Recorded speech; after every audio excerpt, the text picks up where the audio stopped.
as-tu donné pour le Tipeee de la cellule? Non, j'ai oublié. Ce n'est pas vrai. C'est impossible.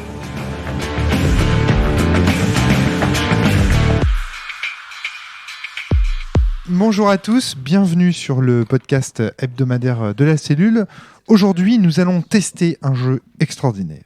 C'est notre ami Vincent qui vient avec ce jeu dans sa besace. Il s'agit de Unknown Armies. C'est un jeu du 7e cercle, si je ne m'abuse. Oui. Nous sommes avec Emmanuel. Salut. Nous sommes avec François. Salut. Nous sommes avec Yosei. Coucou. Et donc Vincent qui va nous présenter le jeu. Vincent, de quoi qu'il s'agit que Unknown Armies?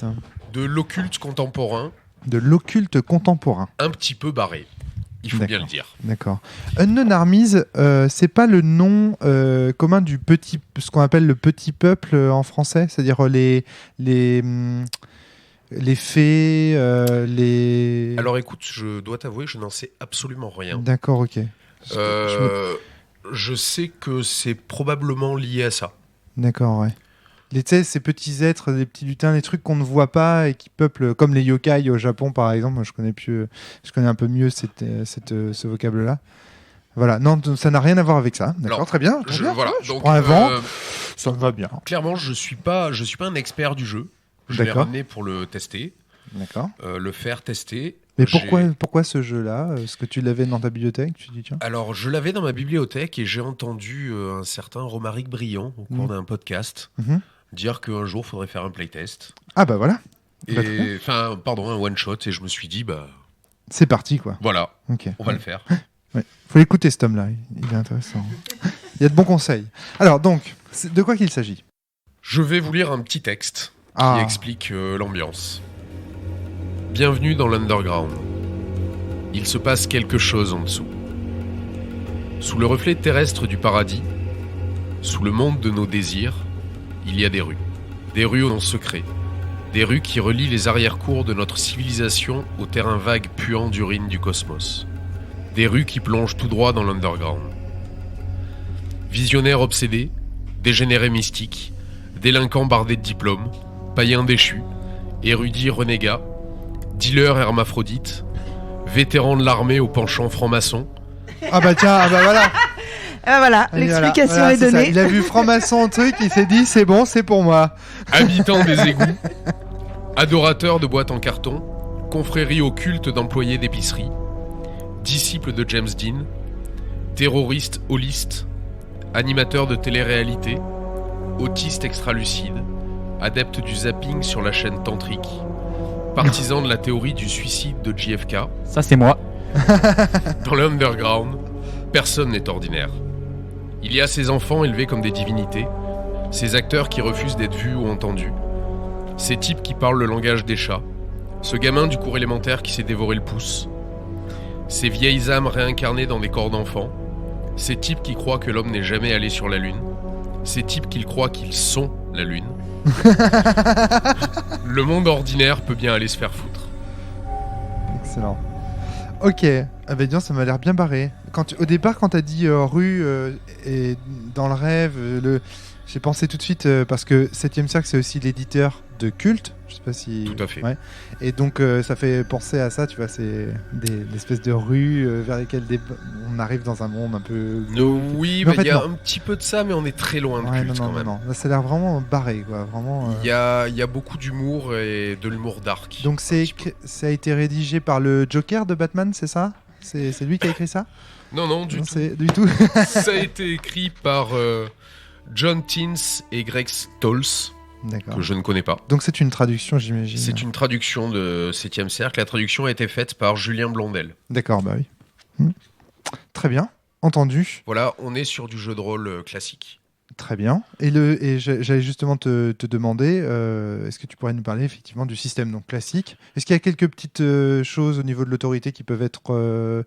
Non, c'est vraiment du jeu de rôle traditionnel. Oui, c'est D'accord. vraiment du jeu de rôle tradi. Très bien. Parce que moi, quand j'y avais joué, il y avait un peu de méta et parfois, du coup, c'était aux joueurs de décrire certaines de ces folies ou ce genre de choses. Là, c'était pas dans la base? Oui, mais c'est vraiment du ponctuel. D'accord, ok. Et a priori, ça n'arrive pas dans un scénar de base. D'accord, ok.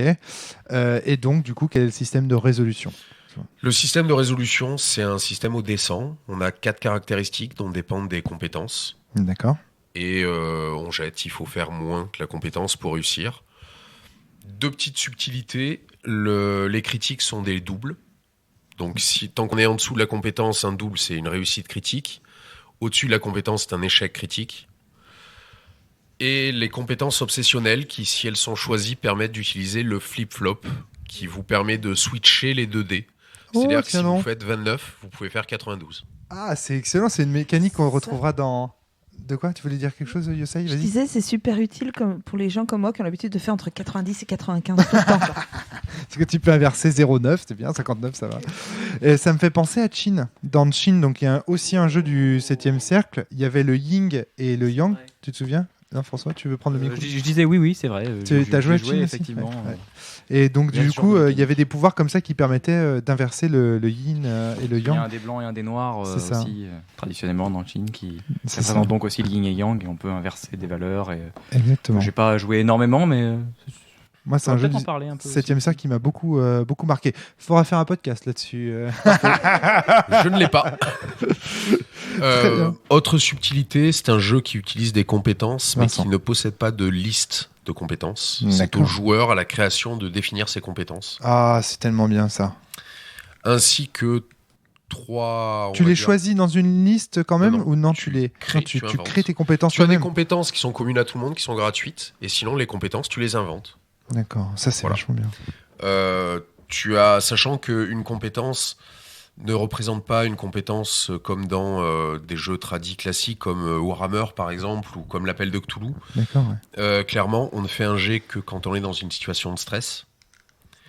Et un jet réussi dans une situation de stress, c'est compliqué. Et réellement, réussir une action quand on n'est pas un archi-spécialiste, on a beau être un militaire, quand on est confronté à un monstre ou à de l'étrange ou quoi, réussir à viser, c'est très très compliqué. En gros, on sera souvent en situation de stress extrême. Et du coup, est-ce que ça favorise pas quand même d'entrée de jeu à la création de personnages et plutôt les choses liées au combat ou à des situations de panique? Pas du tout, parce que le combat est extrêmement mortel. Un coup de feu a 50% de chance de tuer un joueur. D'accord. Voilà. Ok, on verra bien. Yosei? Je dis ça reprend un peu pas le système, mais disons l'optique de Cthulhu. Quand tu vois un monstre, il vaut mieux se barrer, en fait, tout simplement. Oui, sauf que là, tu vois pas de monstre, a priori. Tu vois juste quelqu'un de tout à fait normal qui te fait un grand sourire. Ouais. Et qui a un flingue. Oui, ça a été écrit par Joker. Et juste après, tu meurs, c'est ça? Ça dépend. Déjà, ça dépend moi, de ce que tu vas lui offrir. Avant de mourir, je préfère voir un sourire, tant qu'à faire. D'accord, ok, très bien. Est-ce que tu as d'autres choses à nous dire sur le système de résolution? Oui, une petite subtilité. Il y a le joueur détermine 3 stimuli à la création, qui sont un stimuli de rage, de peur et de noblesse. Rage, peur, noblesse. Et ça lui permet de réagir en fonction. Quand il est dans cette situation, il y a des réactions un petit peu spéciales. Ah, d'accord. Que j'expliquerai un peu plus tard. D'accord, ok. Très bien. C'est parti ? C'est parti. Vous jouez, on y va. C'est parti, on joue. À tout à l'heure.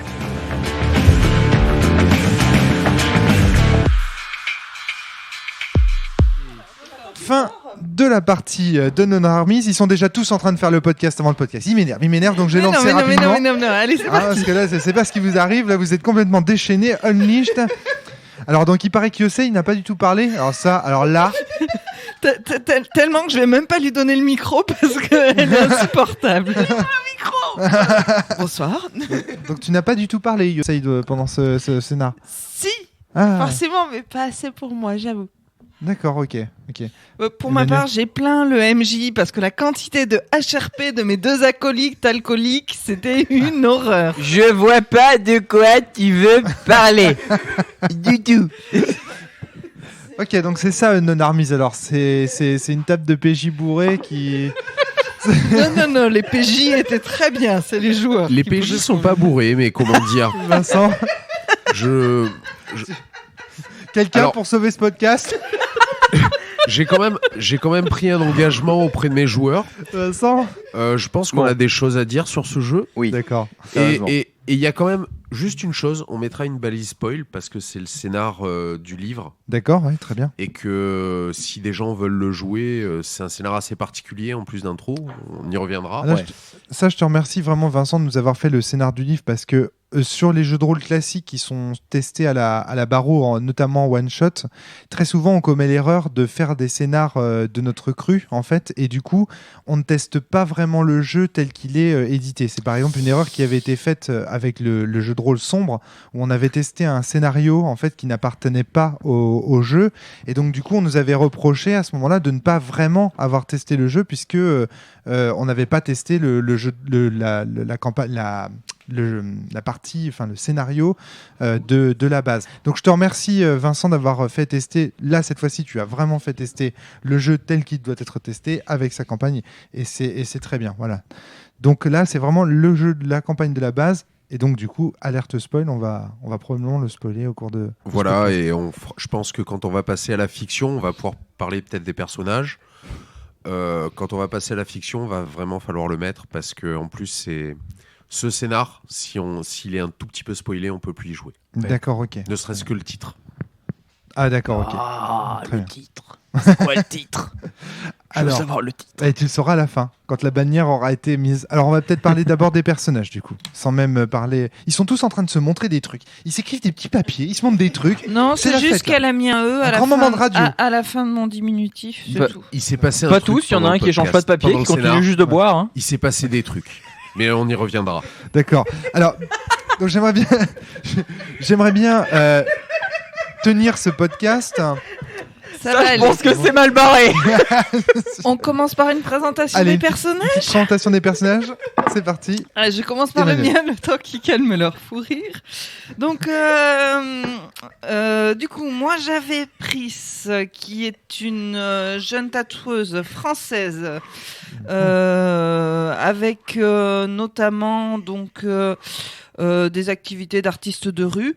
Donc quelqu'un d'un petit peu fauché sur les bords, D'accord. avec comme dominante la caractéristique âme surtout. D'accord. Donc ces aspects d'empathie, mais aussi moi j'avais retenu surtout le mysticisme pour ce personnage-là. Alors, est-ce Voilà, que tu une pourrais petite peut-être pierre de lune au cou, nous ce genre dire de les choses. caractéristiques du coup, parce que ça n'a pas été dit ça tout à l'heure. Tu me Alors dis en âme, fait, il y a 4 grandes caractéristiques: corps, vitesse, esprit et âme, corps, vitesse, esprit et dans âme. lesquelles on va rentrer donc différentes compétences. D'accord. Voilà, avec 200 points à répartir au début entre ces 4 caractéristiques-là. D'accord. Voilà, j'avais un petit peu baissé tout ce qui était plutôt corps, vitesse et esprit. Et donc toi vraiment c'était voilà, c'est ça, t'étais spécialiste dans l'âme, pardon. Ouais. L'âme c'est quoi dans une armise? Ça permet de faire quoi?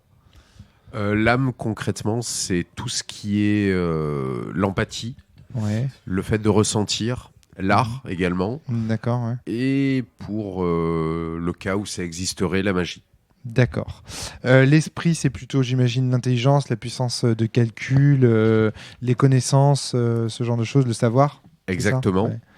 Et la vitesse, bon bah, je pense qu'on a bien compris, c'est l'agilité, la dextérité, Esquive, la rapidité. initiative, ce C'est genre ça. de choses. Ouais. Ça, et le Le- corps, c'est tout ce qui est compétences athlétiques. C'est Robustesse, également les points de vie. endurance, points de vie. Et juste une particularité à signaler, dans ce jeu, les joueurs ne connaissent pas l'état de leur point de vie. Ils savent combien ils ont en corps, donc ils savent combien ils ont de points de vie. Mais c'est le maître du jeu qui tient compte des points de vie. C'est Et intéressant. ça. il leur décrit uniquement les blessures reçues et leurs effets. D'accord. Putain, c'est assez fun ça. Ok. Sachant Ça qu'il crée y un peu de avait- stress, ça, non? Ça doit créer un peu de stress, ça, autour de la table. Prenez les micros. Ouais, quoi. on comprend très très vite que de toute façon ça va être très létal vu ce qui arrive au PNJ. Donc Et voilà, techniquement, je suis on le seul sait à qu'il avoir faut- été blessé. Et en fait, je Ouais. savais à quel point j'étais blessé vu que c'est moi qui ai fait mes dégâts. Mais on y reviendra. Mais oui, de toute façon, globalement, la moitié du temps, quand on se fait attaquer, on meurt dans ce jeu. Donc le compte des points de vie, enfin, c'est stressant, mais pas plus que n'importe quoi d'autre en fait. D'accord, Oui, ok. mais ouais. ça apporte quand J'essaye. même une petite dimension au jeu, c'est que quand on te dit pas il te reste 12 points de vie, mais on te dit tu t'es pris une balle dans le bras, Ouais. bah tu joues la balle dans le bras, alors que quand il te reste Oui. 12 points de vie, tu t'es pris une balle, mais tu continues à être pompé l'op. Enfin, Oui, je sais pas oui, si tu oui. vois ce que je veux Bien dire. sûr, c'est-à-dire Et qu'on joue beaucoup plus puisque le meneur de jeu insiste beaucoup plus sur les descriptions des souffrances corporelles, on joue beaucoup plus les souffrances Niveau corporelles. immersion, c'est Ouais. Là vachement où mieux. quand le maître de jeu annonce juste 5 points de vie, et ben on sait pas quoi jouer, ça n'apporte aucune Bah, voilà. couleur pour la partie. Voilà, un jeu basique. Prenons Warhammer, par exemple. Par exemple, ouais, tout à fait. S'il te reste peu de points de vie, tu peux encore pratiquement tout faire. Enfin, t'as peut-être quelques malus, mais enfin voilà, tu peux encore te servir une arme, même si on t'a coupé le bras. Limite, j'exagère un Ça peu. dépend mais vraiment voilà. des jeux, mais ouais, effectivement, enfin, je vois tout à fait ce que tu Ouais, veux alors dire. que... Alors que là, bah, tu peux plus te servir de ton bras. Moi, t'as j'avais une balle perdu dans les le 2 bras, tiers de ma vie en une balle que je m'étais tiré moi-même dans l'épaule en visant quelqu'un d'autre. Mais Oui. Les blessures ne ne sont pas des chiffres, ce sont des traits. Et donc, du coup, il faut les jouer. Et je pouvais plus rien François. faire D'accord. globalement. Manu, tu voulais continuer? Ouais, signaler quand même qu'il y a une compétence spéciale qu'on a à choisir parmi 6, dont militaire, science, superstition, christianisme, bouddhisme, et l'autre j'ai écrit comme un chat, donc je ne choisir. pas lire. À choisir, je comprends pas. Que tu suggérais, ouais. Je l'ai pas là. Attends, je croyais que les compétences, vous les choisissiez pas, que vous les... Alors, il y en a certaines qui sont proposées, des compétences, et puis on en a d'autres qu'on peut aller peut-être vraiment laisser le maître choisir, expliquer. Ouais. Voilà, donc en Vincent. fait, Genre, il y a je le un- fais mal, quoi. Merci beaucoup, François. Ah, t'étais en train de te perdre quand même. il y a une base de compétences qui est offerte aux joueurs, qui sont communes à tout le monde. Tout le monde a 15% dans ses compétences. D'accord. Par la suite, il y a d'autres points à répartir, hein, je vous rassure. Et ensuite, les joueurs créent les compétences qu'ils souhaitent. En parallèle de ça, il y a un système de santé mentale, on pourrait dire, D'accord. mais qui est géré par 5 aspects différents, qui sont la violence, le surnaturel, l'impuissance, la solitude et le soi. Ah, mais oui. Et en c'est fait, ça. on estime que un joueur peut être, contrairement à Cthulhu, un joueur peut être habitué à avoir de la violence Merci, et donc Manuel. pas être choqué par un acte violent, mais ne pas être habitué à voir un fantôme et être extrêmement choqué par ça, ou inversement.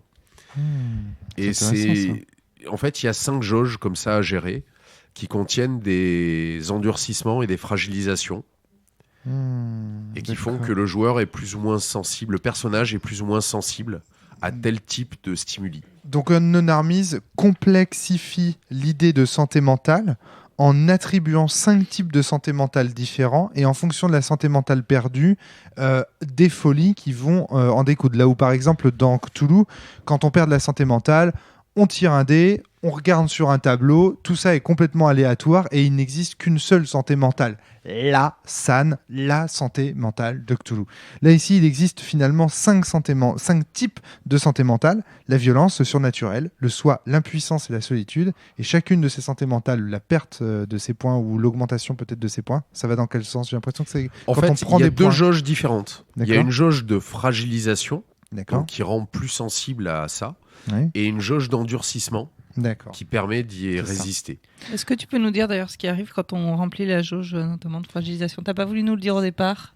Ça fait partie des gros secrets? Ça fait pas partie des gros secrets, mais globalement, vous avez une folie et qui dépend beaucoup du personnage et c'est assez complexe à gérer. Par contre, D'accord. c'est beaucoup plus riche, à mon sens. Tu nous que expliqueras peut-être après la bannière spoil, Oui. parce que moi, ça fait partie des choses quand même. Avant d'acheter un jeu, je suis meneur de jeu. Avant d'acheter un jeu, j'aime bien savoir quand même ce qu'il a dans le ventre, vraiment, tu vois. Ça te dérange pas, Vincent, de spoiler? Aucun après, problème. Est-ce qu'on pourrait présenter peut-être le personnage de Yosei? On continue notre petit tour de table. Donc moi, je jouais Liu Win, une petite asiatique qui venait de New York et principalement de Chinatown. Voilà. Elle avait 19 ans.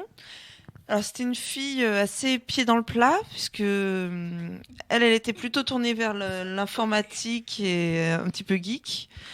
Et donc elle avait une relation aux autres qui était assez particulière, un peu d'empathie, voilà. Et elle était déjà confrontée à la violence depuis très jeune, D'accord. puisque sa famille tenait un commerce à Chinatown et que c'était le genre de commerce à se faire racketter régulièrement par la mafia. Donc elle était quand même témoin d'actes très violents, de torture, de ce genre de choses. Donc elle était... T'étais déjà blindé en points de violence, quoi. Ouais, pas blindées, mais un petit peu plus endurcies que les autres. D'accord. Et ce qui expliquait aussi qu'elles sont un peu, pas asociales, mais qu'elles ont un rapport particulier aux autres. Je trouve ça assez génial, hein, cette différence entre les points de violence et naturel, parce que c'est vrai que, effectivement, quoi, il y a des gens qui vont être super balèzes physiquement, des militaires par exemple, qui vont pouvoir n'avoir pas du tout peur du conflit ou du combat, et puis au moindre élément surnaturel, se mettre à flipper ou Oui, ils voilà. peuvent perdre pied rapidement. Moi, par exemple, ma faiblesse, c'était la solitude. Hmm. Donc, elle était habituée à la violence, mais par contre, elle ne pouvait pas supporter la solitude. Ouais, c'est vachement intéressant. Et du coup, oui, ça apporte une dimension un peu plus Un peu travaillée, plus on riche. va dire. Et ça fait encore une fois des couleurs pour jouer son personnage. C'est-à-dire que chaque élément de santé mentale qu'on a sur sa fiche invite à jouer son personnage de telle Alors, manière. pour donner le Vincent. bon nom, quand même, ça s'appelle l'échelle de la folie. Ah, Ça en dit beaucoup. l'échelle de la folie. Dis donc. Ça me fait penser à quelque chose, ça. Je ne vois pas. À quoi? Un film qui s'appelle L'échelle de Jacob, mon ami. Je ne comprends pas. Ah, ça y est, je c'est commence à pas faire tous du les tout liens. dans les inspirations du jeu. D'accord, ok, très bien. Je comprends mieux maintenant. Et bon, à savoir aussi, chers auditeurs, je fais le naïf, mais j'y ai déjà joué. Hein. Non Armies, c'est un ami, Twent d'ailleurs, qui peut-être nous écoute encore, je ne sais pas, qui était un ami de David Gauss. Hein, ça remonte à très très loin, qui nous avait présenté ce jeu. S'il nous écoute, je le salue. C'était une expérience assez bizarre. Tout ce que je dis, mais je me souviens un peu du jeu. Voilà. François, tu peux nous présenter ton personnage rapidement ? Donc moi, mon personnage, c'était globalement un jeune de banlieue qui passait ses sentiments de haine envers toute forme d'autorité, qu'elle soit policière ou violente de la part de mafia quelconque, D'accord. dans la maîtrise de soi et d'essayer de rendre la maîtrise aux autres. Et la maîtrise de soi, pour lui, passait par le sport et plus particulièrement le parcours. Donc maîtrise de son corps, quoi. Vraiment. Voilà. Ouais. Donc Ah, le c'était parcours. un personnage Maîtrise de l'espace aussi. très physique. Donc il avait beaucoup de vitesse, pas mal, beaucoup de corps. Après en esprit un peu et en âme pas du tout, quoi. Il aidait les autres, mais sinon en termes de charisme c'était une moule frite, quoi. Moi, tous les gens que j'ai rencontrés qui faisaient du parcours avaient une très grande âme, parce qu'il y a quelque chose de très esthétique dans tout ça. Je vois aussi, mais à un moment il faut bien faire des bien plus sûr, faut moins faire des choix. dans le système, quoi. Ah, c'est intéressant. Et est-ce que par hasard le système de jeu t'aurait pas poussé à faire ce personnage ?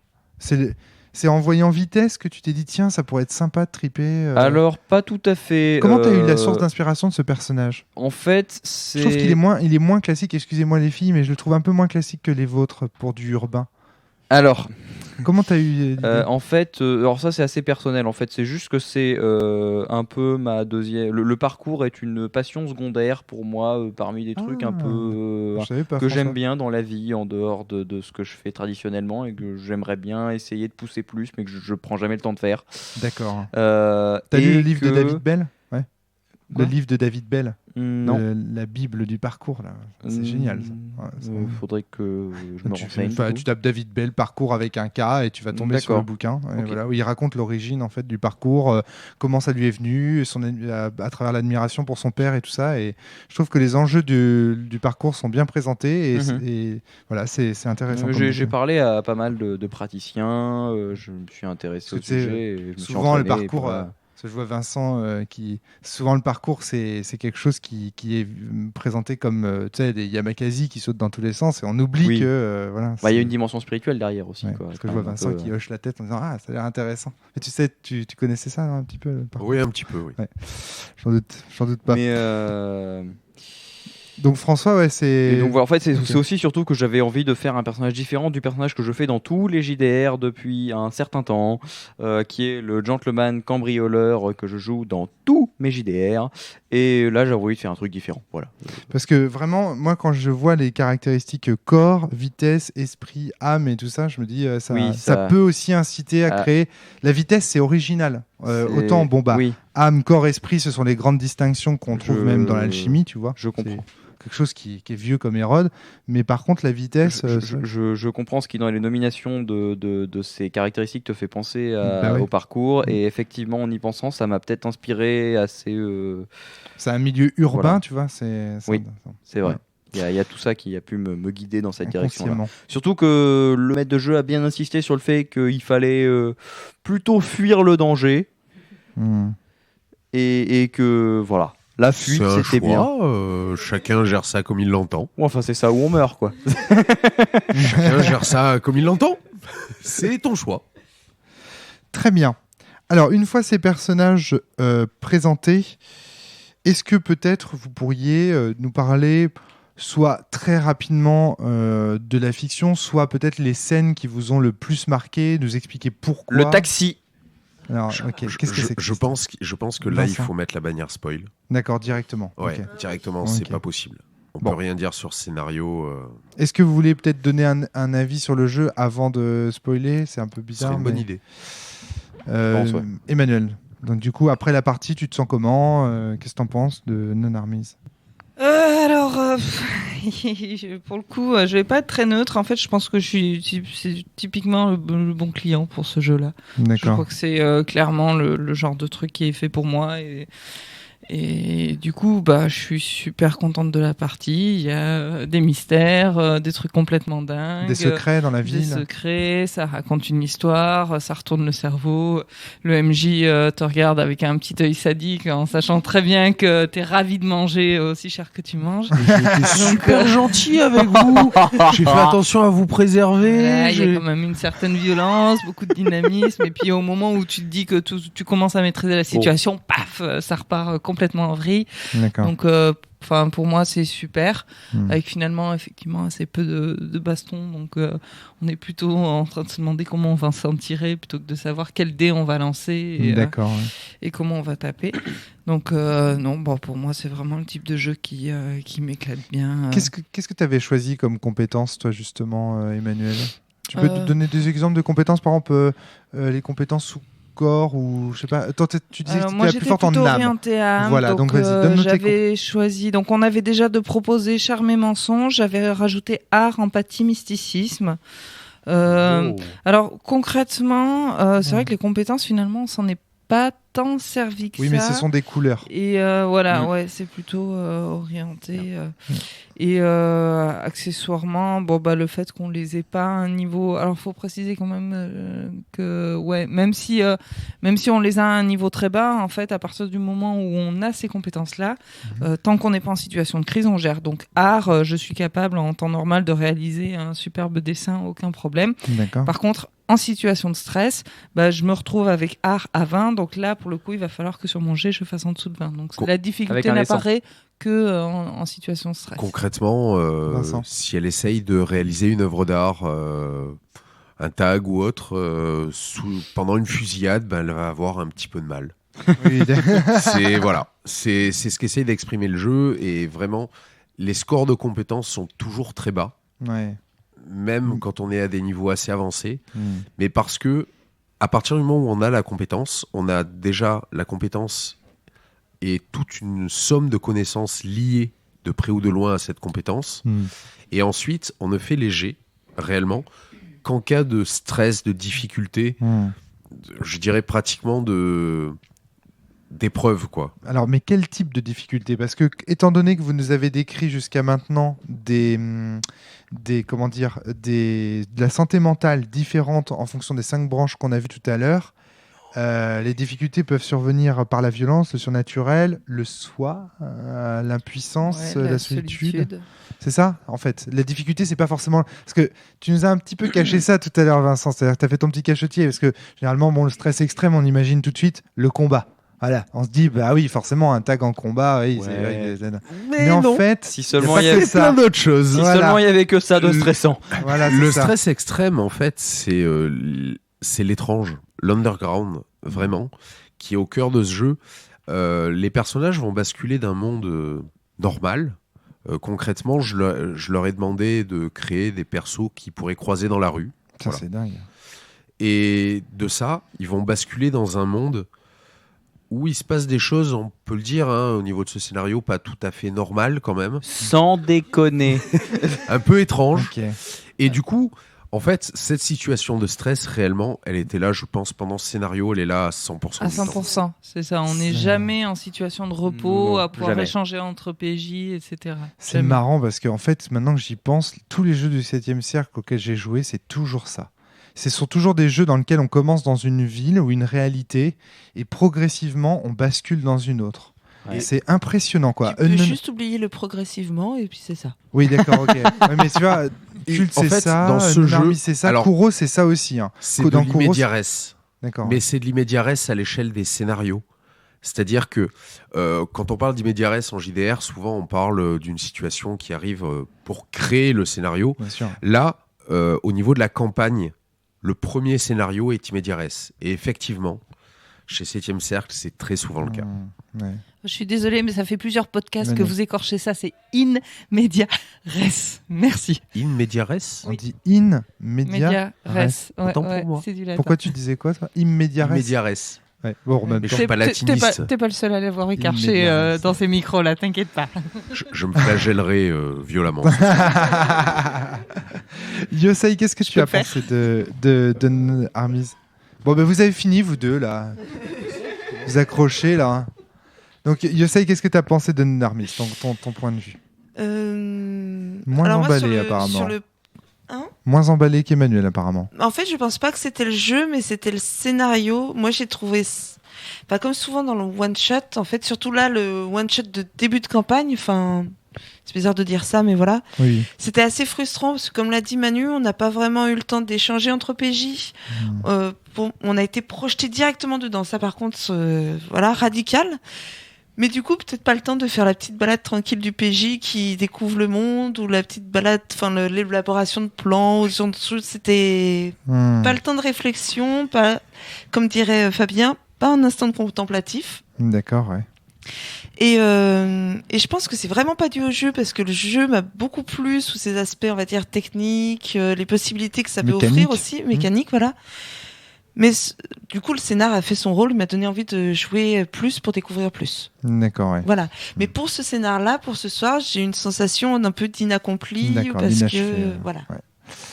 voilà. François. Pareil. Merci François. Non mais Quelle Non, mais- éloquence. c'était Pareil super. que Yosei, ouais, c'est ça. Mais le problème, c'est que maintenant, je veux jouer à la campagne. Oui, d'accord, ouais. Voilà, enfin, parce que, ben, on va pas rentrer beaucoup plus dans le scénar, mais il se passe des trucs de fou direct et on comprend rien. C'est un premier Du scénario début à la reste fin. soft par rapport au reste. Tout est relatif. Ouais, hein, enfin, mais par rapport au reste, on reste alors, soft. peut-être, mais par rapport à la normalité du monde duquel nos personnages partent, il se passe des trucs de fou. Reste, soyons d'accord. Un peu. Bon, bah, je Vous pense que verrez là... après la valise spoiler. Voilà, c'est ça. Je pense que là, c'est le bon moment pour Ouais, lancer juste, la balise spoiler. Emmanuel, juste pardon. Pour compléter ou un peu contrecarrer ce qu'a dit Yo, finalement, le fait qu'on n'ait pas le temps d'y réfléchir et pas le temps d'échanger, en soi, moi, je trouve que ça nous plonge dans un tourbillon et j'en veux pour preuve qu'il y a plein de moments où, au moment où notre MJ allait décrire un truc, paf, on l'arrêtait pour faire une supposition, quoi. Ouais, c'est tel PNJ ou il va faire ça. Et donc, tu vois, on est tout le temps en train de cogiter aussi Ah, et ça tombe. tout le temps Oui, on dans le est- rythme. Alors ça, je kiffe. On hein, était donc, toujours emportés, toujours actifs, toujours en train de chercher Ouais. ce qui se passait, toujours en train de faire des choses. Alors, le problème vient peut-être juste de ma vitesse de cogitation, si je puis dire. Non, mais c'est pas ça. Non, J'ai mais peut-être besoin c'est. de prendre plus de temps. Fallait pas commencer au Chouchen avant. Et voilà, c'est ça. Non, le Chouchen est venu après. Non, Je suis mais désolée. Non, mais c'est plus juste que tu aurais voulu sérieusement, un moment de calme pour discuter entre les persos, se présenter un peu, discuter un peu, comprendre ce qui se passe, voilà. Alors que là, le tourbillon entraîne, Ouais, c'est une autre dynamique. Mais c'est pas une critique quelque part. Ce que je disais, c'est qu'on a été. Si je savais qu'on habitait à côté de chez Vincent et que dans une semaine on allait rejouer, il n'y a pas de souci. J'ai kiffé ce scénar, hein, et voilà. Mais c'est juste de me dire que peut-être j'aurai une chance de rejouer dans un an et puis voilà, c'est ça qui est Je frustrant. dois vous faire un aveu. Je suis à la recherche d'un logement, Yosei. Si Shadow et toi, vous avez une chambre d'amis, je veux bien maîtriser. C'était le but. Le loyer, une partie par semaine, ça Il me fait va. les petites annonces avec un Armis, quoi. Le type. Mais voilà, c'est vrai que niveau action, niveau rythme, c'était quand même soutenu et agréable. effréné mais agréable, quoi. Ouais. Très bien. Allez, c'est le moment de la bannière spoiler. Hein. Si vous voulez jouer, si d'ores et déjà ça vous a donné envie de jouer à Unknown Armies, voilà, vous pouvez y aller les yeux fermés. Mais nous, on va les ouvrir, les yeux. Hein. Allez, tu vas nous parler de tout ça. Tu vas nous dire comment ça se met en place. Donc là, c'est plus pour les MJ qu'on parle. Alors, c'est quoi les secrets? Qu'est-ce qui vous est arrivé pendant le scénar? On va peut-être parler de la fiction d'abord. Alors, qu'est-ce qui se passe? Alors, Qu'est-ce qui se je passe dans le pense scénar? qu'il faut... Dans le scénario, les personnages sont clairement plongés dans l'action. Ils ne peuvent pas comprendre. Vincent. C'est le but. Sans déconner. Je pense qu'il faut que j'explique un petit peu ce qui se passe. Oui, je pense. Après, ils donneront leur ressenti, leur fiction. Et après, j'expliquerai toutes les choses qu'ils ne pouvaient pas savoir, qu'ils ne pouvaient pas comprendre. Tu expliques ce qui se passe, ils expliquent ce qui se passe, puis après tu expliqueras vraiment ce qui se passe. Voilà. D'accord. En réalité, le scénario, déjà, il faut savoir, s'appelle Kill Bill au cube. Et c'est pas un hasard. Ça commence par... je précise que je leur ai jamais donné le nom et que c'était pas un oubli de ma part. Je ne voulais pas leur donner parce que je trouve que le titre spoil beaucoup trop. D'accord. Ouais.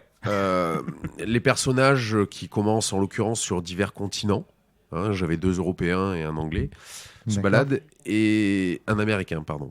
Oui, parce que les Anglais. Ça commence sont comme quand une même mauvaise européens. blague, ça. Un Américain, un Français, un Belge. Il rentre dans un scénar de folie. Et en fait, ils se retrouvent tous, mais comme ça, sans savoir pourquoi ni comment, dans un désert américain. D'accord. Ouais. Décor Colorado, tu sais, les sables rouges, etc. À un croisement, donc les routes américaines, hein, super rectiligne, le croisement à angle droit, et avec, ils arrivent sur les lieux d'un accident où 3 voitures, 3 sédans bleus, se sont rentrés dedans. Et il y a un shérif, pas si bizarre que ça, il a juste les yeux verrons, qui leur demande de les aider. Et là, je pense qu'il faut les laisser raconter. Alors, qu'est-ce qui se passe? Manu, tu veux commencer? Ouais. Alors, globalement, donc là, on est tout de suite effectivement dans l'action. Et on nous speed pour qu'on réagisse direct. Donc, on a essayé de sauver les 3 PJ, les 3 PNJ, les sortir des voitures. Voilà, le shérif aux yeux Et les mettre à verrons côté. incite les trois personnages pour nous qui viennent de... Alors, on est tous les 3 en voiture. On s'est garé indépendamment. On était chacun tout seul sur la route. Il y a le shérif qui nous arrête chacun de notre côté, enfin en tout cas moi c'est ce qui m'est arrivé, je pense que c'est pareil pour les autres, et quand on sort de la voiture, d'un coup, il y a 2 autres voitures à côté. Et passer du Larzac au désert américain, ça fait drôle.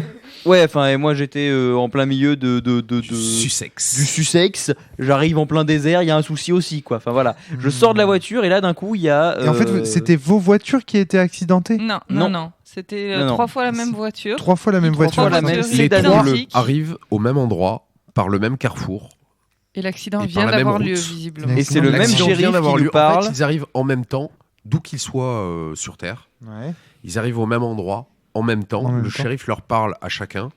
Et dès l'instant où ils acceptent d'aider le shérif, ils garent leur voiture et quand ils sortent, ils se réunissent. D'accord. Mais alors ok. que l'instant d'avant, il n'y avait personne d'autre. Voilà, c'est D'accord, ça ok, qui est c'est Il n'y ça, a ouais. personne d'autre. Et alors après, on se rend compte que les 3 sédans bleus sont les mêmes, que dedans, il y a le même blessé avec les mêmes blessures. On le sort de la voiture, les 3, alors qu'il y a une explosion qui est en train de se préparer avec de l'essence et de l'électricité qui se prépare dans la voiture. On D'accord, arrive quand même globalement à sortir les 3, on les amène. Le shérif nous incite toujours à y aller, faut y aller. En nous disant qu'il faut vraiment faire quelque chose et tout, sans bouger lui, à part en vaguement s'occupant des blessés. D'accord. Et là, Et là, juste quand on récupère les 3 et qu'on les amène, boum! Et puis... on n'est plus là. On se réveille ailleurs. D'accord. Sauf que On tu t'es pas endormi. Oui, enfin on s'endort pas. Non, on se c'est- réveille pas. En fait, on boum. se penche sur les corps et Il y a en l'air fait- chaud et là on se retrouve dans un supermarché.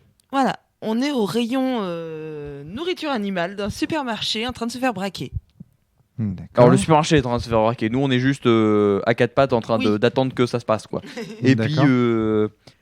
alors dans le supermarché il y a donc des mecs avec des masques en train de braquer le supermarché. Il y en a un qui s'appelle Skit je crois, qui tue un policier.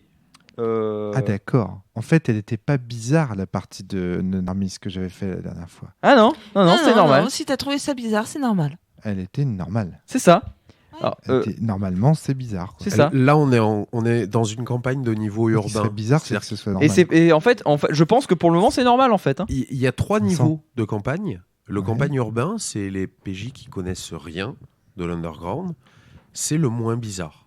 D'accord. Après, on tombe dans le bizarre. Là, on est encore dans le soft. Ouais, là, c'est soft. Moi, je pense qu'il est capable de pire, ce JDR. J'en suis convaincu. D'accord. Ce qui est très bien, c'est qu'en un scénar complètement loufoque, le JDR m'a convaincu qu'il est capable de faire 1000 fois pire. D'accord, oui, j'en doute pas. Enfin, donc bref, il y a un des braqueurs qui tue un policier devant nous, et après, alors nous, on a essayé de vaguement s'échapper d'une manière ou d'une autre, Ouais. et un autre des braqueurs a tué globalement devant nos yeux une mère de famille avec l'enfant à côté qui était traumatisé. C'est le moment où on comprend que c'est quand même assez sale. Je sais pas si ça tient du MJ ou si c'est dans la base, mais les gens qui meurent, généralement, ça peut être assez sale. C'est des enfants qui meurent, c'est des mères de famille, il y a du détail. Enfin, il y a une mère de Donc, famille qui se fait tuer, elle se prend une balle dans la carotide, l'enfant est couvert de sang, il est vibrant. Le maître de jeu a été très descriptif. Non, non, mon MJ aussi avait été descriptif. C'est Ça des fait partie conseils dans la base, consignes, ouais. Vincent ?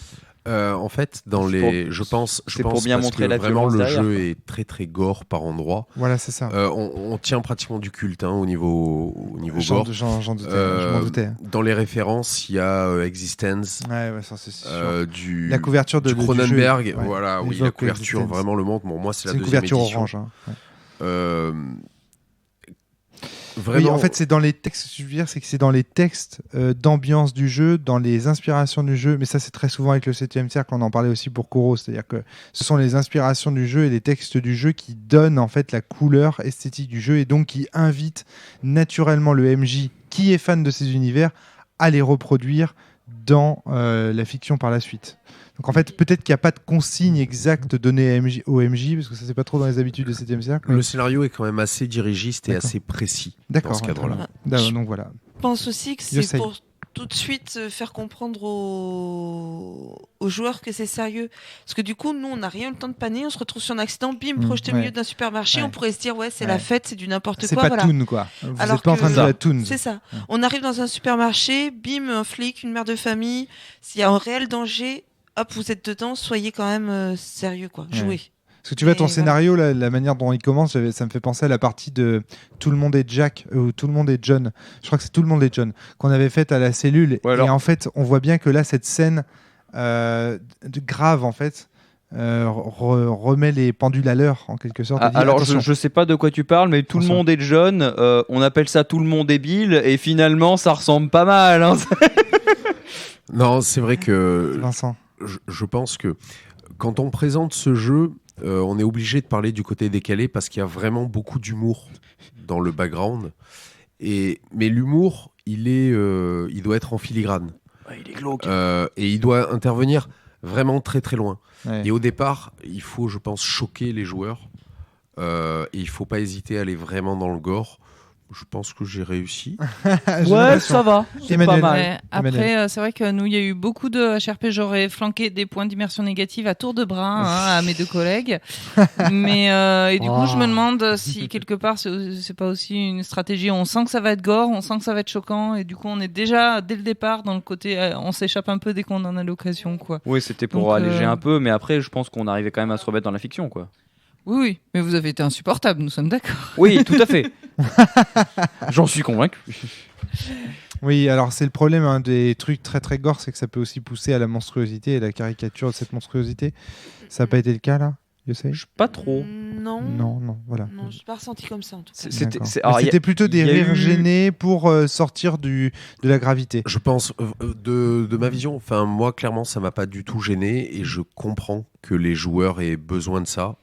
À chaque fois que j'ai joué ou j'ai fait jouer ce scénario, ou que je l'ai vu jouer, parce que je l'ai vu jouer y compris dans un club, ça se passe toujours comme ça. Et je pense que les personnages, souvent les joueurs partent pour jouer sur un jeu léger, un petit peu délire et tout, et quand ils comprennent que ça va pas être ça du tout, qu'on va être beaucoup plus dark que du Cthulhu ou autre, ils ont besoin de se poser un peu, et comme le scénario est très très prenant, c'est un scénario sur rail, hein, il faut être clair, il y a très peu de liberté laissée au PJ, mais il y a un rythme qui est vraiment élevé.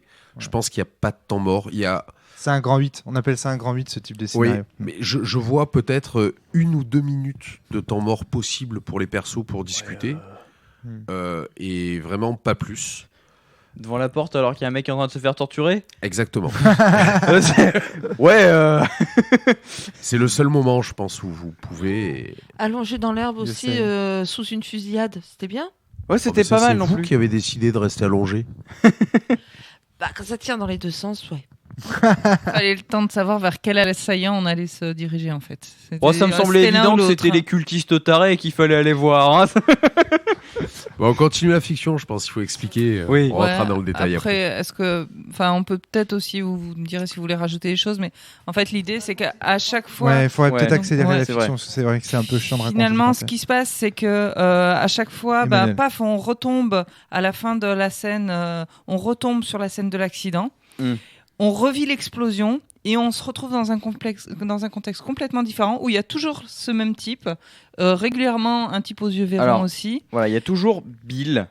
et en fait, qui est en fait le type de l'accident. L'accidenté D'accord, qui est à chaque fois dans l'accidenté. une sédan bleue. Et en fait, ce type, on le retrouve dans 3 scènes. Donc il y a le cambriolage dans le supermarché. La deuxième scène, c'est Bill qui est en train au départ de torturer un type torture un mec, très chelou avec le visage fondu. Et Bill utilise une magie à la noix pour le torturer. Et après, on va trouver la fille de Bill. Et la troisième scène, Bill est maître d'une une espèce de secte à la con. Il y a les flics qui gèrent un assaut contre la secte en question et Bill dirige la secte, explique qu'il va rencontrer Jésus avec des extraterrestres, avec des trucs de lumière.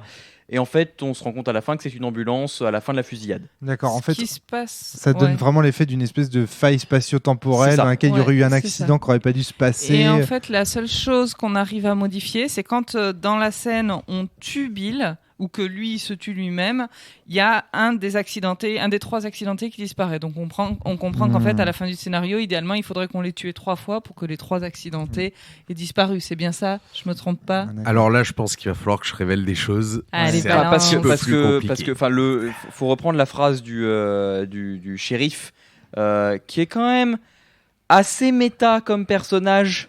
Soyons. Enfin, je dis On l'a ça comparé parce avec que à un l'affiche, moment, mon personnage étonnant. a essayé de fuir la situation. Il se disait qu'il était manipulé, machin, et c'est un truc qu'il supporte pas. C'est incroyable. Alors il a essayé de fuir. Et le personnage aux yeux verrons lui est apparu, et juste après qu'il lui ait dit en gros de retourner se bouger le cul pour aller voir Bill, il y a une échelle qui lui est tombée à 2 doigts de la tête qui a failli le tuer quoi. Donc bon, Il y a toute une dimension symbolique là-dedans, Vincent, dis-moi. C'est peut-être pour ça que ça t'intéresse, non? Alors, oui. Alors, pour parler clairement, je vais raconter un petit peu ce qui se passe avant. Hmm. Nous avons un monsieur qui s'appelle Bill Toge, qui se baladait sur une route de campagne alors qu'il avait un petit peu tout échoué dans sa vie, qui se sentait un loser et qui a eu un accident. Sauf que des lieux de l'accident, sa voiture est sortie de la route, tout simplement. Mais des lieux de l'accident, 3 Bill Toge sont repartis par 3 routes différentes. D'accord. Et chacun de ces Bill Toge a mené une vie différente, une vie de raté. L'un est devenu un petit braqueur. L'autre a fait un enfant à une femme qui était illégitime, et puis il a eu pas mal d'ennuis avec la police pour des violences conjugales et autres. Mais il se trouve que cette fille illégitime, il y tenait quand même, et puis elle a été enlevée par un pédophile. Et le troisième, il est devenu un petit peu, on peut dire, chef d'une secte presque, un petit peu allumé. Ouais. Et il y a un shérif qui est là, qui en réalité est un personnage récurrent, qui s'appelle le comte de Saint-Germain, qui est présent dans beaucoup de jeux de rôle, et voilà. Et ce personnage, il est comparé, et clairement c'est écrit dans la base noir sur blanc, il est comparable à Nyarlathotep. C'est-à-dire qu'il apparaît sous différentes apparences, à tous les niveaux de réalité. Il agit aussi bien au niveau universel que au niveau du détail. Je me trompe ou c'est un personnage qui apparaît dans Le Pendule de Foucault? Oui, et c'est un personnage qui est... Alors c'est un personnage qui a réellement existé, qui était un mysticien, un occultiste, qui arpentait un petit peu les cours européennes. Je crois que c'était en 18e ou 19e siècle. Il a réussi à se faire passer pour immortel. Et exactement. et qui initiait des gens et qui gagnait beaucoup d'argent avec ça. Hein. Il y avait une notion d'argent quand même dans son immortalité Oui, bien sûr. et dans ses cours, et qui est repris dans beaucoup de traditions ésotériques. On en parle un petit peu dans Vampire, on en parle dans beaucoup de jeux de rôle. Et dans plein d'univers fictifs en général. Et donc ce brave comte Saint-Germain s'intéresse aux personnages parce qu'ils ont un destin, ces personnages, et il doit les tester. Et en même temps, il doit, là, à ce moment, il doit remettre la réalité en place parce que ça pose tout un tas de problèmes quand il y a 3 personnes qui apparaissent et 3 réalités différentes qui cohabitent. Et donc, il en profite, il mêle l'utile à l'utile en testant les PJ et en disant vous allez essayer, on va voir si vous pouvez survivre à l'Underground. Et donc, il est là un petit peu pour les bouger, un petit peu pour les manipuler quand même. Hein. Et quand on le compare à Classis, il a un côté, sachant qu'il a une deuxième phase que les PJ n'ont pas vue parce qu'ils n'ont pas eu besoin, j'ai pas eu besoin d'aller jusque-là, mais qui est clairement de la cruauté pure. Oui, il a failli me tuer quand même. Mais il a été gentil là. Ouais, parce que j'ai pas poussé. Parfois, il peut donner au PJ des ordres totalement inhumains. Il faut vraiment le voir comme Nyarlathotep. Alors, à savoir que si Twent m'avait fait tester ce jeu il y a 7 ans, c'est parce qu'il trouvait qu'il y avait des liens entre Unknown Armies et Sens par rapport aux problématiques abordées, notamment à travers ce personnage. Donc voilà, là on retrouve la boucle est bouclée. Voilà. Emmanuel, tu voulais intervenir avant que je... Parmi les trucs cruels, entre guillemets, il y a aussi beaucoup de choses qui touchent au perso. On se retrouve face à soi, mais un espèce de soi démoniaque et compagnie. Des choses qui peuvent être assez perturbantes à la fois et pour le PJ et pour le joueur qui sent qu'il est un peu dépossédé de son personnage. Alors en fait, aussi. pas tant que ça. Disons que quand vous échouez, il y a des conséquences. Et comme la réalité continue de splitter, mais que vous êtes inclus dans cette réalité, il y a ce qu'on appelle des hantises qui apparaissent. Et ce sont en fait des espèces de... C'est pas vraiment des démons, mais c'est les pires côtés de vous. C'est votre vous démoniaque qui apparaît dans la réalité. Et par d'ombre. Qui sait, peut-être qu'un jour, il reviendra un petit peu plus loin dans la campagne. C'est-à-dire qu'en fait, les 2 fois où... Nous, dans notre scénario, là, 2 fois, on n'a pas réussi à se débarrasser de Bill et à l'empêcher d'aller plus loin. C'est-à-dire que une fois, dans le cambriolage au supermarché, il a réussi à partir avec ses compagnons. C'était la première fois, on ne s'est pas du tout rendu compte de ce qui se passait. Il est parti. Vous ne saviez pas, en fait, on savait pas l'objectif. Voilà. Et je crois que... Enfin, je ne sais plus quel personnage était au volant de la camionnette qui emportait les cambrioleurs. Emmanuel. Voilà, c'était le personnage d'Emmanuel qui était au volant et qui lui a souri de manière maléfique avant de partir.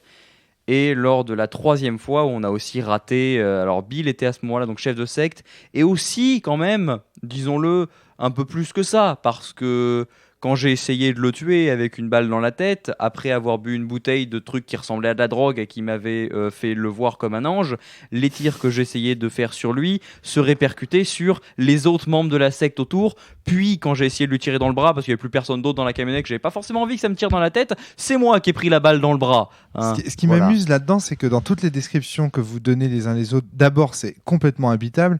Et deuxièmement, on a l'impression systématiquement, et ça par contre, c'est très sérieux. On n'y a rien bité, c'est normal. C'est pas ça, mais c'est que vous jouez dans un prisme. C'est-à-dire que c'est comme si vous jouiez, vous savez, il y a ces images dans James Bond du cristal qui reflète plein de fois la même image. Et j'ai l'impression en fait qu'à chaque fois vous jouiez comme ça dans une espèce de cube cristallin ou dans un prisme en fait qui déformait complètement l'image. C'est très lynchien. C'est assez vrai.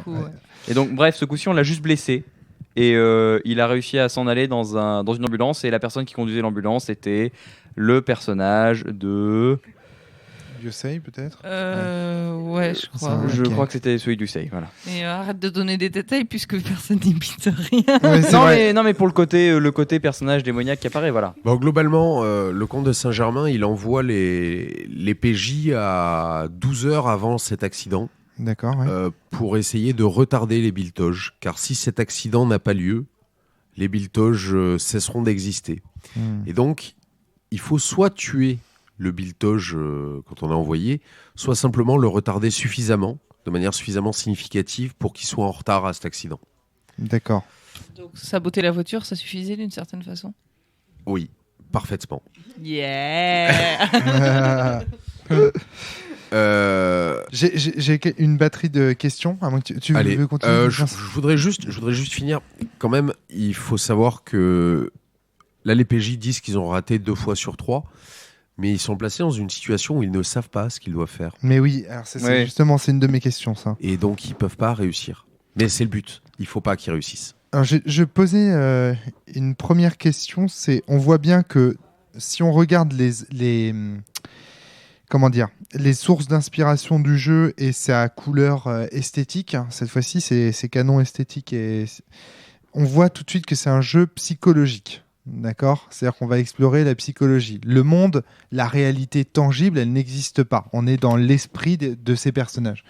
Le problème, c'est que c'est pas difficile de faire un jeu sur la psychologie des personnages quand on est une team de PJ par ailleurs ensemble, tu vois ce que je veux dire ? Comment allier le fait qu'on soit tous ensemble et donc on ait quelque part des moyens de se confirmer les uns les autres que ce qu'on voit c'est réel ou pas puisqu'on est tous ensemble, et quelque chose de psychologique. Quelque chose de psychologique, c'est quelque chose qui généralement est personnel. Là, c'est de l'hystérie collective, c'est de la. Mais et dans ce cas-là, si c'est de l'hystérie collective, pourquoi chaque personnage a ses jauges de violence, de surnaturel, de soi et d'impuissance ? Est-ce que ça devrait pas être plutôt le groupe qui hallucine ? Tu vois, ce type de question.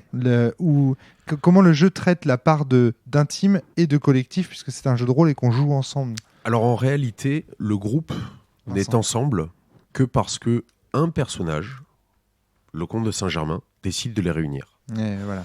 Et il faut environ 5 ou 6 scénars de la campagne avant qu'ils aient une bonne raison d'œuvrer ensemble. D'accord, ok. C'est pour ça Emmanuel. d'ailleurs que avoir le temps de discuter avec mes petits camarades, enfin que mon personnage ait le temps de discuter avec les autres, on se rend très vite compte que ça apportera rien parce qu'ils n'ont pas plus d'infos, quoi. Même s'il y a eu des petits apartés avec le MJ, on sait très bien que de toute façon il n'en ressortira que dalle. Yosei a l'air de valider là, ce qu'elle disait. C'est vrai. Et d'ailleurs, C'est vrai, c'est un des seuls scénars où on s'est souvent séparés. On a fait 3 groupes de 1. Et plus d'une fois parce qu'on n'avait justement pas de raison d'être ensemble. On a appréhendé la situation de 3 manières hyper différentes en suivant la psychologie de nos personnages. Et on n'a pas été ensemble si longtemps que ça, en fait. Ouais. D'accord, ok. Ouais. Et François au niveau des ressentis personnels, lors de la 3e séance, j'étais le seul à boire. Au départ, j'étais le seul à boire l'eau magique de la secte, voilà, à voir l'ange. Et aussi, je me suis mis à voir mes compagnons de manière bizarre. D'accord. Donc là, tu as eu un trip psychologique il y a eu un intime. trip voilà, qui était que dans mon personnage. D'accord, ouais. Mais tu vois, donc au final, on partage un trip. En fait, collectivement, on partage Et il y a la des trips folie perso aussi, d'un quoi, du coup. d'un PNJ. MJ, je pense. Un MJ-PJ, comme on dit. Enfin, c'est... Est-ce- Ouais, c'est un petit peu plus compliqué parce qu'en fait, Vincent. il y a 3 dimensions. Il y a une dimension... en fait, ce scénario explique les 3 états de Noramise. Vraiment. D'accord. C'est-à-dire, le premier, c'est un braquage. On est dans le policier. Il faut empêcher un braquage. Le deuxième, on est dans du policier, mais avec une affaire, il y a de la magie au milieu. Il y a une affaire pédophile, c'est glauque, c'est tragique. Les joueurs ont été assez mal à l'aise. Yosei m'a clairement demandé d'arrêter une description. Ce qu'évidemment j'ai fait tout de cool, suite, ça. c'était pas le but. Alors, c'est dommage, Yosei s'est absenté peut-être pour aller aux toilettes, je ne sais quoi. J'aurais bien voulu qu'elle explique pourquoi. C'était la description d'un enfant mort. D'accord. Violé. Ouais, donc, on peut imaginer Violé. pourquoi. Yosei, Voilà. comme moi, a un enfant en bas âge et donc elle On n'aime pas parlait qu'on d'une rigole fille avec ce de genre 5 choses. ans et il était en train de décrire les tâches Ouais. liées à un viol. Ah, il se trouve que Yosei J'ai a une arrêté. fille de 5 ans. Voilà. Donc j'ai fait attention à pas aller trop vite dans ma description et qu'elle puisse m'interrompre Très bien. pour Ouais. m'arrêter tout de suite. Et la troisième, c'est la dimension humoristique. Ça a été un petit peu compliqué à comprendre. Mais il faut savoir que Bill Toge, c'est pas de sa faute s'il redirigeait les dégâts parce qu'il savait pas. C'est un gars qui est passé, qui lui a offert un médaillon et qui fait ça. Et que lui, il était persuadé qu'il allait partir sur sa planète emmené par Ah mais Jésus. Mais sauf en tant que joueur, j'en suis la convaincu, mais vision mon PJ l'a qu'il pas avait perçu. eue, Effectivement, Jésus allait l'emmener sur la planète. Alors j'ai toujours du mal à le dire, c'est Eknaolumba. C'est ambulance à l'envers. C'est ambulance écrit à l'envers pour être lu dans le rétro. D'accord. Et à ok. la fin, il est emmené dans une ambulance par un ambulancier qui s'appelle Jesus. D'accord, ok. Voilà, et c'est ces 3 dimensions qu'on explore. J'ai un petit peu eu de mal à rendre le côté humoristique, je pense, de la 3e. Oh, Le côté glauque de la seconde, ça s'est bien ça passé. s'est bien passé. Oui, dit Yosei. S'il prenait son micro, Oui. ce serait encore mieux. À défaut, prends le micro. Comme ça, voilà, quand tu veux dire quelque chose, on t'entend. D'accord. On parlait de toi pendant que tu étais absente parce que tu avais demandé à Vincent d'arrêter une scène et du coup on explique description. pourquoi. T'es comme moi en ce Pour moment. la gamine hein. morte. T'es sensible, t'es sensible à la description d'enfants à qui on fait du mal. T'es comme Oui, moi en ce moment. Oui, c'est ça. c'est normal. C'est normal. Je te comprends parfaitement. C'est pas un mal. Hein. Mais c'est bien, Oui. c'est bien que tu aies accepté qu'elle le fasse et c'est très bien, je trouve. Oui, c'est important. Mais oui, c'est normal. complètement. C'est le genre de jeu où il faut Oui, protéger ses joueurs. oui, mais bon. Ah, on a des exemples de parties et des rapports de parties sur rpg.net, par exemple, qui sont pas tout à fait... Ouais, aux États-Unis, il y a des fous parfois aussi. Bref, Christophe Mireille, Leclerc tu nous nous racontait entends. des exemples de mecs qui jouent avec des flingues posées sur la table pour... comme ça, à tout moment, tu vois, ça peut... C'est bien ça. Bah, ça calme les PJ. Ouais, tu vois, c'est ça. Ça évite le HRP. Ah, des trucs un petit peu Le bizarres. point d'immersion négative C'est est très simple. clair. Alors justement, et donc tu embrayes indirectement, Vincent, sur ma deuxième question, puisque tu décris monstre détail, c'est quand on n'est pas MJ à ce jeu, est-ce qu'on peut donner du sens à ce scénario ? Parce que j'ai l'impression que toi, en fait, tu le reçois en tant que MJ un peu rétroactivement, tu en comprends le sens parce que tu connais ce qu'il y a caché derrière. Mais je me demande, alors je voudrais d'abord entendre si ça te dérange pas, d'abord entendre le ressenti des joueurs sur cette question et ensuite tu donneras le tien. Est-ce que, en tant que joueur, on accède à ce recul-là vis-à-vis du scénario ? Est-ce qu'on le comprend ? Parce que moi, en fait, l'effet que ça me fait, ce type de scénario en général, c'est que j'ai la sensation que de toute façon, je peux rien comprendre. Je vois le MJ qui s'amuse beaucoup. Lui, il a l'air de comprendre ce qui est amusant là-dedans. Mais moi, je m'amuse pas parce que de toute façon, je me dis, bon, bah voilà, il y a que lui qui sait, il y a que lui qui saura. Est-ce que ça vous a fait cet effet-là ou pas du tout ? Au fur et à mesure, au contraire, tu vois, tu as compris que Ambulance, que le nom de l'étoile, c'était Ambulance à l'envers et que tu as accédé comme ça progressivement au secret de l'univers. François, puis ensuite, je passe la parole. Alors, moi en tant que joueur et même mon personnage avons compris des choses au fur et à mesure, c'est peu à bien. peu. Alors pas tout, hein, mais des choses. Et c'est aussi ça qui fait que je suis très hype sur Donc ce le jeu ne JDR. tombe pas dans cet écueil-là, quoi. C'est-à-dire que après la première fois, j'avais rien bité à ce qui se passait, mais la deuxième, c'est ça qui est intéressant. Bill se tue tout seul en fait. On l'aide un peu parce que en fait on n'a pas trop le choix et il se tue tout seul. Et après, on voit que au niveau du croisement, il manque un cadavre. Et là, on sent qu'il faut faire quelque chose. Et en Ouais. plus, il y a le shérif C'est ça. qui dit un truc, c'est cet enfoiré de Bilto, je sais plus ce que c'est la phrase exacte. On sent qu'il faut se débarrasser de cet embouteillage. Il y Je a le un savais, truc. c'est encore ce foutu Biltoge. Voilà, Ouais. je le savais, c'est encore ce foutu Biltoge. On sent qu'il y a quelque chose. Et ce personnage aux yeux de couleurs différentes, dont j'avais aucune idée que c'était le comte de Saint-Germain, mais que j'ai évidemment reconnu comme une sorte de classiste en tant que joueur de sens. D'accord. Ouais. Mais que en même temps, mon personnage a aussi senti comme une force contre laquelle il ne pouvait rien, ce qui l'énerve considérablement, mais qu'en même temps, il ne voit pas quoi faire contre, donc il suit. Il y a un nom, hein, vous savez, pour ces joueurs classistes là, ça s'appelle le MJPJ. Oui. C'est-à-dire que c'est l'incarnation du meneur de jeu dans le jeu à travers un personnage qui pourrait. C'est-à-dire que moi, dans la Ouais, deuxième. Vincent a l'air de dire que c'est pas tout à fait ça, mais voilà. C'est-à-dire que dans la deuxième partie, mon personnage a clairement pourchassé les limites du système pour que ce gars-là intervienne. C'est-à-dire que pendant qu'il y avait Biltoge qui est en train de torturer un gars à un moment, mon personnage s'est barré. Il a essayé de courir dans une direction random, d'aller loin et de voir si quelqu'un l'arrêtait. Évidemment, le gars Il a vu. Le gars en question l'a arrêté. Il a vu. Ok. quelqu'un veut que je fasse quelque chose, il est une entité supérieure. Mon personnage avait comme caractéristique la superstition déjà au départ, donc D'accord. il a déjà cet aspect. Il était enclin à croire il était enclin à croire à des choses bizarres. D'accord. Ok, il y a un truc, je verrai après. Pour le moment, il est trop fort pour moi. Et donc il a suivi et il a essayé de comprendre ce qui se passait peu à peu. Donc du coup, tu as vraiment senti cette évolution progressivement, le scénar a pris du sens, etc. Ouais, et puis, à travers ton personnage, c'est-à-dire que c'est pas uniquement... Et puis Bill Toge qui parle du fait qu'il va aller qu'il va aller avec Jésus dans le jardin. Et puis l'ambulance, la Et lumière... il se souvient de tous les jeu détails. était- Hein. Il est incroyable.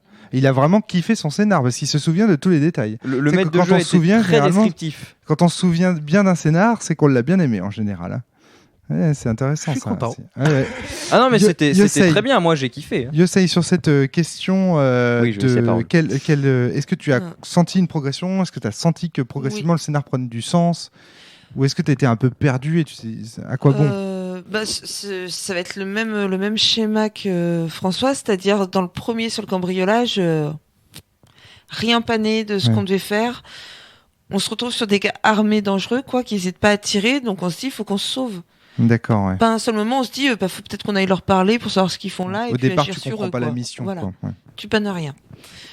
Deuxième coup, c'est amené différemment et je pense que c'est fait pour. Il se retrouve seul dans une situation où il a besoin d'aide. En plus, c'est quelque chose qui nous touche, donc un enfant en difficulté. Donc là, t'es amené à le suivre. Et du coup, effectivement, je pense que cette construction t'incite à te renseigner sur ce Biltoge ou à prendre conscience de ta mission aussi doucement. Et oui, le second retour à l'accident, je vais pas appeler ça la réalité parce que c'est pas la réalité non plus du coup. Enfin, ouais, bien sûr. Ouais. Le fait qu'il manque un corps. C'est la réalité. Oui. Une réalité. Oui, c'est une nouvelle réalité, on va dire, pour nos personnages. Ils n'ont pas l'habitude encore. Mais voilà. Et voilà, le fait qu'il manque un corps, ça devient évident, même si la troisième phase, du coup, même en sachant quoi faire, on s'est retrouvé dans... On savait quoi faire, enfin, on connaissait la finalité. Bien sûr. Mais dans une action qui était à nouveau très difficile à gérer. Et je trouve que celle du milieu, qui est du coup beaucoup plus facile à gérer en soi, pose un peu le truc et nous permet justement d'avoir cette évolution avec un rythme peut-être un peu moins soutenu. Emmanuel, sur cette question. Alors de toute façon, la première partie, elle sert un peu aussi de test, moi je trouve, alors pour beaucoup de jeux et beaucoup de scénarios, mais savoir à partir de quel moment nous on risque vraiment de se prendre une bastos, savoir si le MJ est joueur, si on peut aller un petit peu à l'encontre de ce qu'il demande ou si ça va être plutôt sur du rail, donc un peu un test de la gentilité du truc, enfin tout ça. Bien sûr, ouais.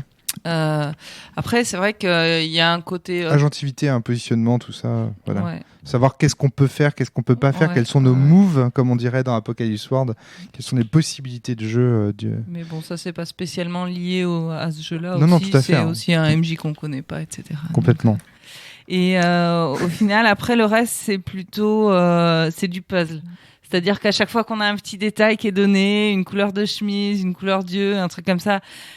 On sait que cette pièce-là, il faut la mettre de côté. Ouais, vous êtes dans une position d'enquête, donc de recherche. Ouais, finalement. Et c'est vrai que pour un jeu qui est beaucoup dans l'action, c'est vrai qu'il y a l'aspect enquête. C'est à la fois rythmé, en même temps c'est un jeu d'enquête, donc ça te pousse à chercher des secrets, et du coup ça te pousse aussi à essayer de comprendre le sens de l'univers. Donc du coup le jeu échappe à cette question du non-sens en te mettant dans une position de recherche. Et justement par rapport aux personnages, du coup, ça vous a pas choqué que des personnages, qu'une tatoueuse, un mec qui fait du parcours et qu'est-ce que tu faisais toi déjà?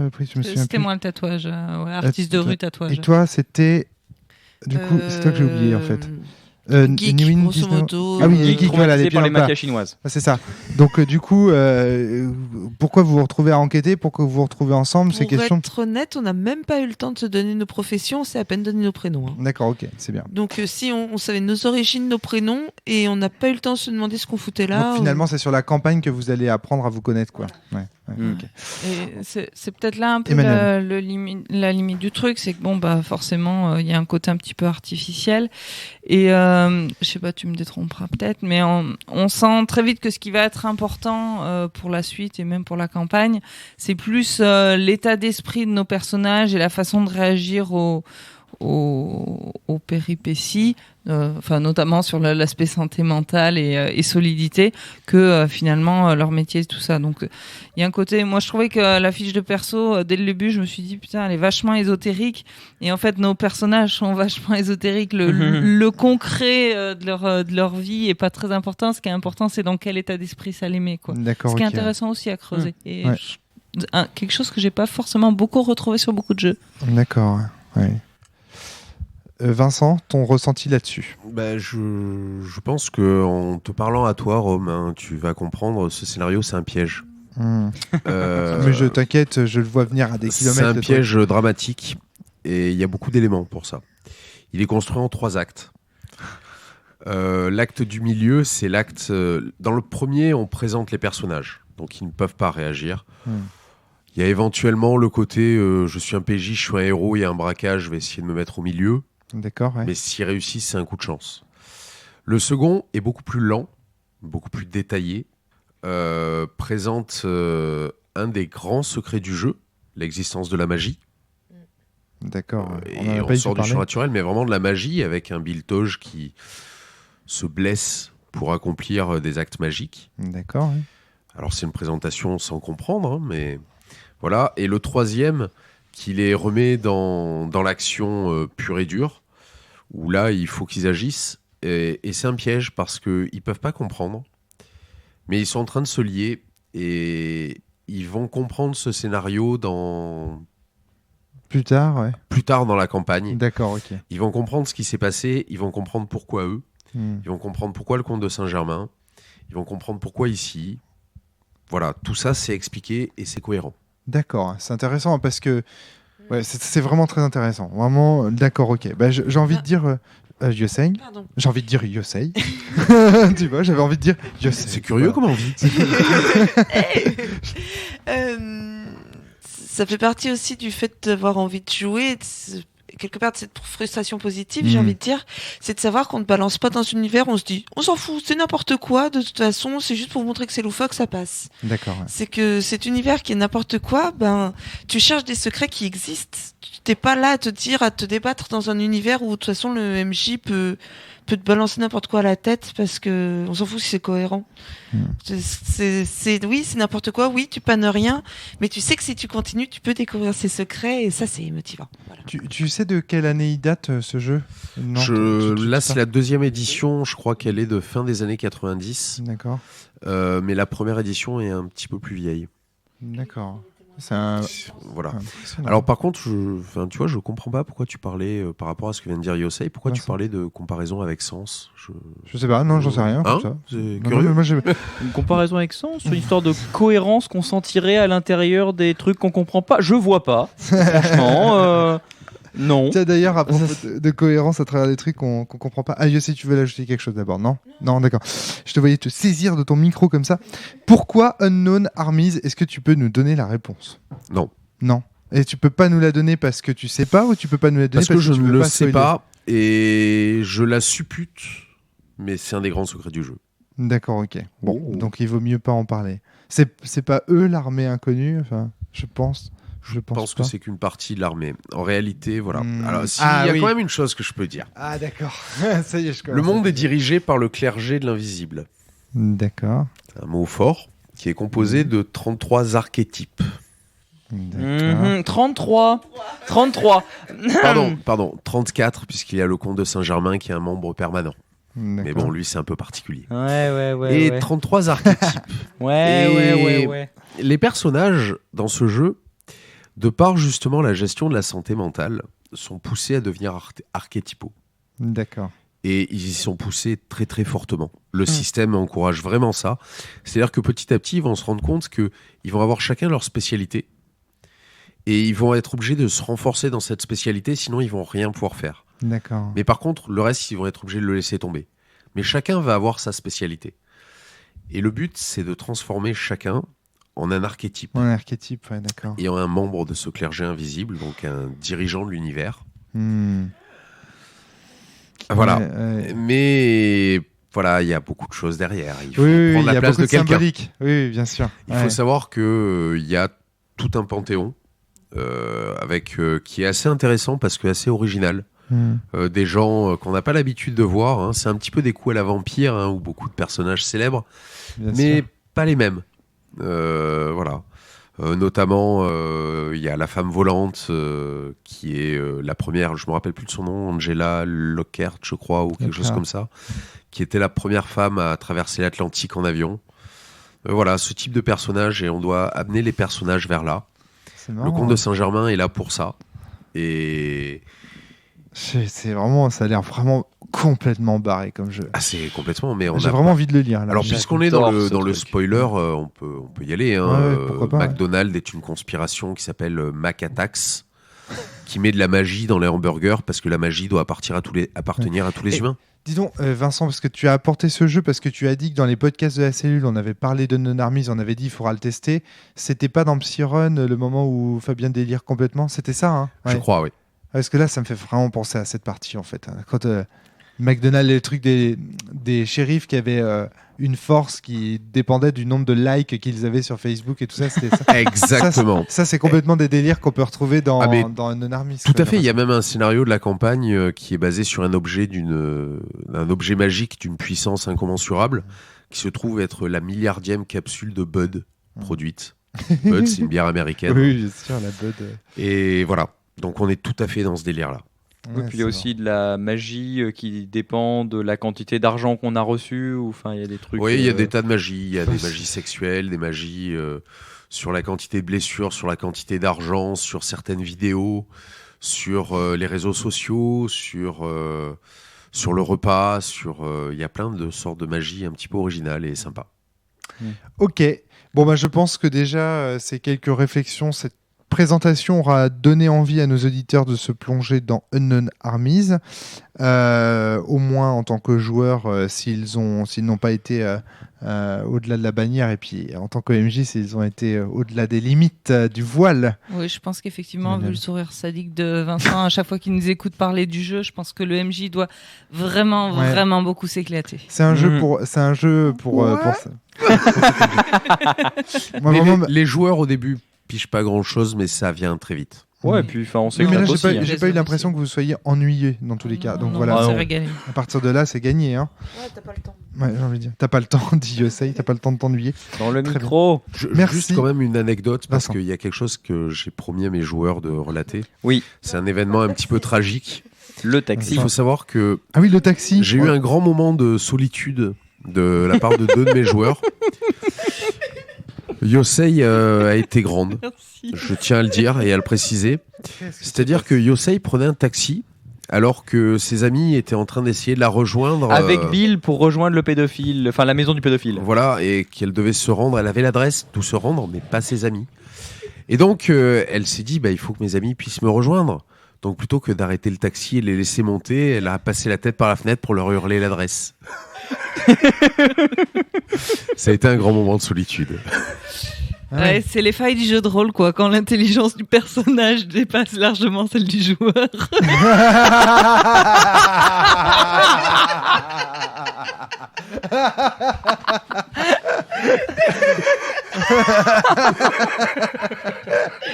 Oui, d'accord. Très bien. Bien, ma foi, sur cette anecdote pleine de sens et on voit qui développe La view. toute la profondeur de Unknown Armies, je pense qu'il est temps de conclure et d'aller se coucher. Merci Vincent de nous avoir présenté Unknown Armies. Merci Yosei d'avoir eu des idées très très très bonnes au cours de cette partie, de nous faire tant rigoler avec ton rire incroyable. Merci Emmanuel, merci François. À très bientôt tout le monde. Portez-vous bien et surtout jouez bien. À bientôt. Salut. Salut.